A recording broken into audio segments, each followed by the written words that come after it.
ನಿನ್ನೆ ನನ್ನ ಹೇಳಿಕೆಯನ್ನು ಸರಿಯಾಗಿ ಅರ್ಥೈಸಿಲ್ಲ, ನೀವು ಅರ್ಥೈಸಿಲ್ಲ, ಅದನ್ನು ಬೇರೆ ಬೇರೆ ಪ್ಲ್ಯಾಟ್ಫಾರ್ಮಲ್ಲೂ ಕೂಡ ಬೇರೆ ಬೇರೆ ಅರ್ಥೈಸಿದ್ದಾರೆ.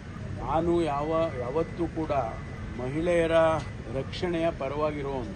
ನಾವು ಅನೇಕ ಕಾರ್ಯಕ್ರಮಗಳನ್ನು ನಾನು ಗೃಹ ಸಚಿವನಾಗಿ ಪ್ರತಿ ಬಾರಿ ಬಂದಾಗಲೂ ಕೂಡ ಅದು ನಿರ್ಭಯ ಕಾರ್ಯಕ್ರಮ ಇರ್ಬೋದು, ರಾಜ್ಯದಲ್ಲಿ ಅನೇಕ ರಾಜ್ಯಗಳಿಗಿಂತ ಹೆಚ್ಚು ನಾವೇ ನಿರ್ಭಯ ಹಣ ಖರ್ಚು ಮಾಡಿ, ರಾಜ್ಯ ಸರ್ಕಾರನೂ ಖರ್ಚು ಮಾಡಿ ಇದಕ್ಕೆ ಕೇಂದ್ರ ರಾಜ್ಯ ಏನು ಎರಡೂ ನಾವು ನಿರ್ಭಯ ಕಾರ್ಯಕ್ರಮವನ್ನು ಅನುಷ್ಠಾನ ಮಾಡಬೇಕು ಅದನ್ನು ಮಾಡಿದ್ದೇವೆ.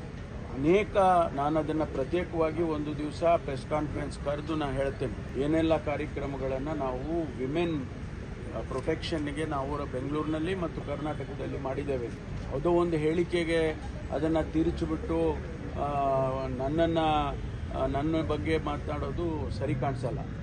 ನಾನು ಅನೇಕ ಕ್ರಮಗಳನ್ನು ತಗೊಂಡಿದ್ದೀನಿ. ಮಹಿಳೆಯರು, ನಮ್ಮ ಸಹೋದರಿಯರು, ನಮ್ಮ ತಾಯಂದಿರು, ಅವರ ರಕ್ಷಣೆ ಆಗಬೇಕು ಅನ್ನುವ ನಂಬಿಕೆಯಲ್ಲಿ ಇರೋನು ನಾನು. ಹಾಗಾಗಿ ಇವತ್ತು ಯಾರಿಗೆ ಅದು ತೊಂದರೆ ಆದರೂ ಕೂಡ ಅದಕ್ಕೆ ನೇರವಾಗಿ ನಮ್ಮ ಇಲಾಖೆಯಲ್ಲಿ ಅನೇಕ ಜನರನ್ನು ಹೊಣೆ ಮಾಡಿದ್ದೇನೆ.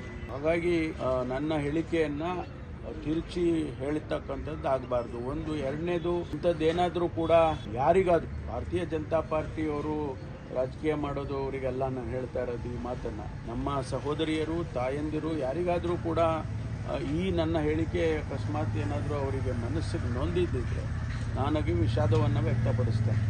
ಆದರೆ ಅದನ್ನು ಬೇರೆ ಬೇರೆ ರೀತಿಯಲ್ಲಿ ಬೇರೆ ಬೇರೆ ಪ್ಲ್ಯಾಟ್ಫಾರ್ಮಿಗೆ ತೊಗೊಂಡೋಗೋ ಅಗತ್ಯ ಇಲ್ಲ.